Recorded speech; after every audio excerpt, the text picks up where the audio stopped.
Yes, he's going to do another video on the Mac Plus. Well, sort of. This is a machine that I found in the trash probably about 3 or 4 months ago, if that. It is in amazingly perfect condition. It functions like a new Mac Plus would. I mean, it's a very rare find.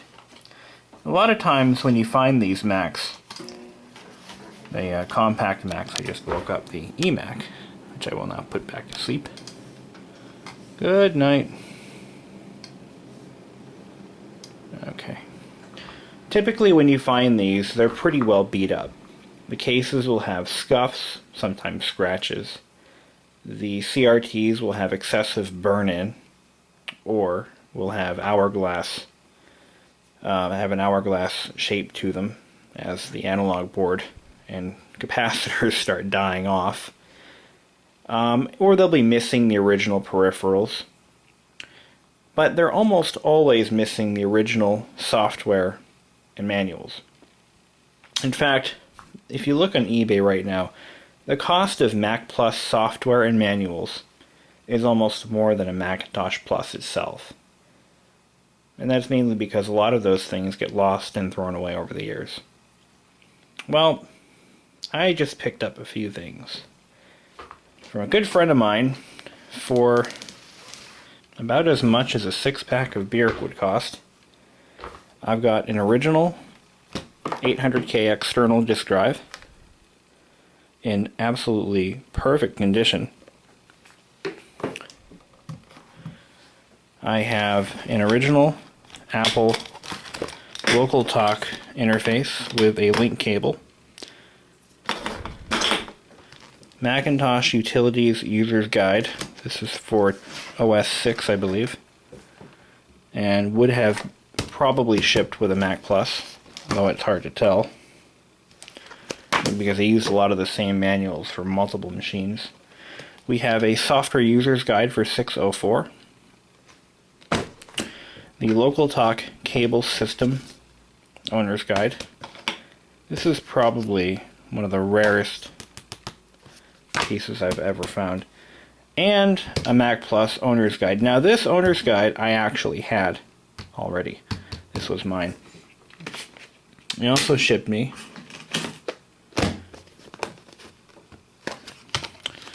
a combobulated copy of I believe it was OS 6.4 or OS 6.0. Let's see here.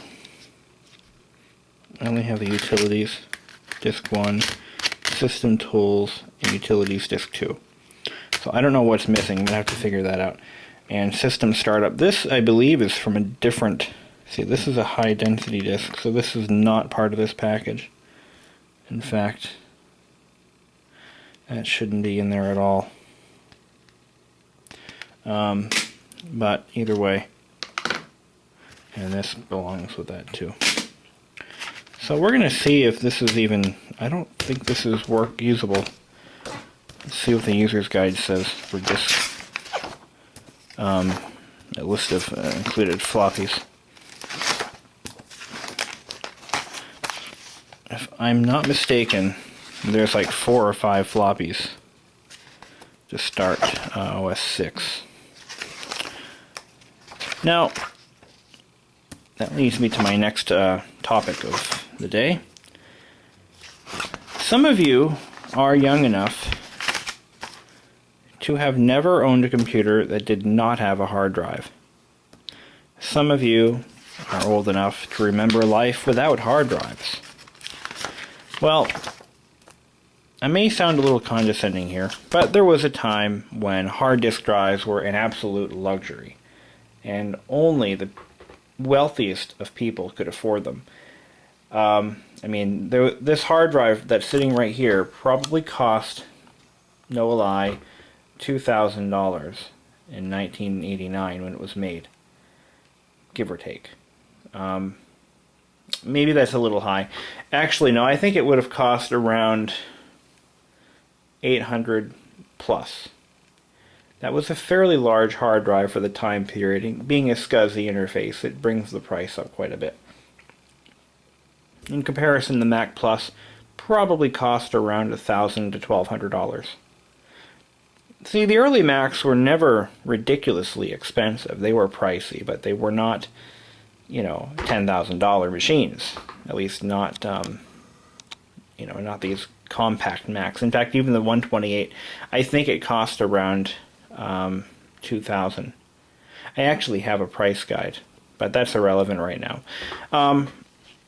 So before there were hard disk drives, and the Mac Plus didn't ship with one, you actually had multiple floppy disk drives. In this case, most Mac Pluses would have been equipped with at least one external 800K drive. Of course, the high-density disks were not available at the time, or the super disks, so you would have had an 800K. You can tell the difference between an 800K and a 1.44 megabyte disk because the 1.44s have an HD for high density printed on the disk. The non-high density disks, or the 720 or 800K disks, have nothing printed on them.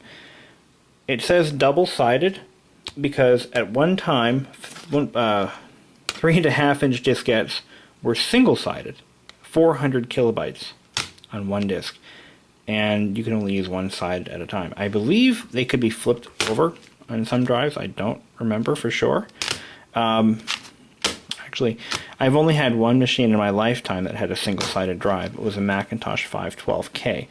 Alright, so let's go ahead and test this out and see what it does. I'm not going to bother firing up the hard drive here. That's not what this test is for. Basically, we're going to set up the old Plus as it would have been originally configured with one external disk drive. So I am still looking for an original, not a copy of, but an original copy of OS 6. I almost said 10.6. Believe that? 10.6. Yeah. No. I just want OS 6. Another thing I should mention is that not all external Apple disk drives are equal. Some of them were if you're trying to build up a system to be basically original, and you know, trying to build an authentic vintage system, you're going to want to avoid using the wrong external drive with the machine, because there is a difference. The disk drives that have lines molded into the case are for the later model machines, and the 2GS especially. Actually, I wanted to boot it from the internal drive, but let's see what it does. The original Macintosh Plus and 512 drives would have been the 800K model as pictured. They do not have an eject button, and these drives cannot be used with the 2GS that I'm aware of. Okay, I'm not getting anywhere with this thing. There it goes. So that is bootable, and that is OS 6.0. That's me. Now, as I mentioned earlier, using a machine with no hard drive usually requires having at least two floppy drives, one internal, one external. See, that's fully bootable. Sweet. Some of the Apple disk drives have a port on the side here, or on the back, that will allow you to daisy chain them.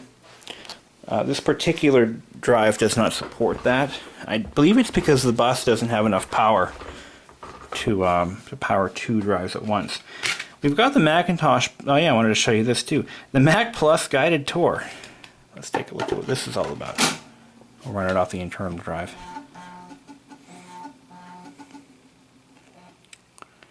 Letter to Mom. I think that's a sample. Mousing around. File, system folder. Oh, you know what? I believe that's bootable. So here is the guided tour of the Macintosh Plus. And Discover my desktop. You can see the screen is razor sharp on this machine. I mean, that is so rare to find. Especially if the machine had been used in a school district. Those are scary. I think this is going to, yeah, it's driving all its own. Watch this. It's going to start doing some pretty cool stuff.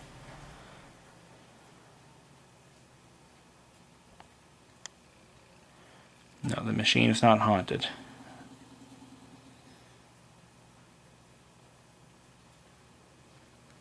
This is stupid. Oh. Okay.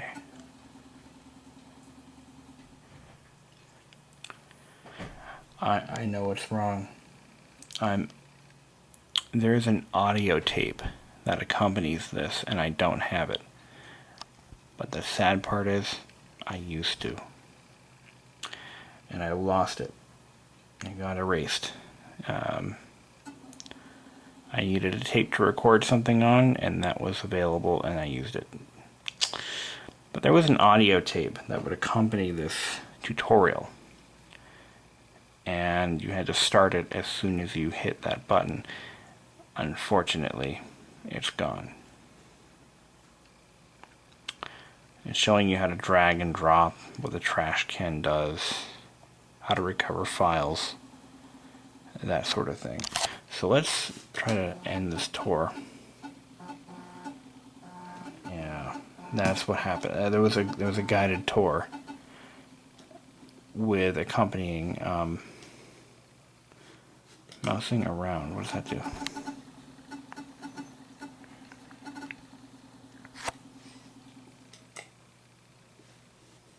Oh, this is also a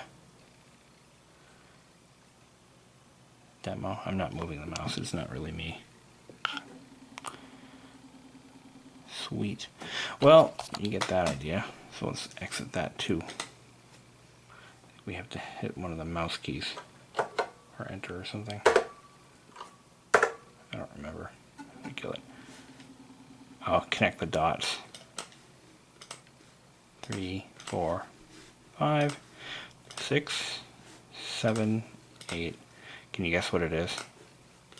Woo! Star. You can play music. Now this is the precursor to GarageBand.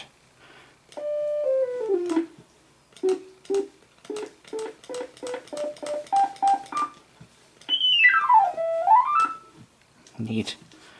It was really bad.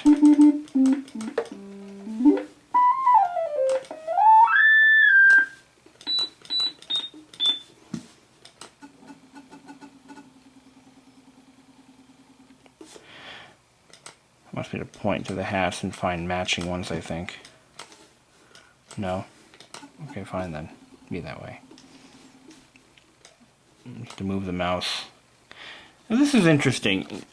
You gotta realize that, in the mid-80s, when this machine was becoming popular, the whole concept of using a mouse to control a computer was a new idea. You gotta realize that the generation of people who were buying these machines were raised on typewriters.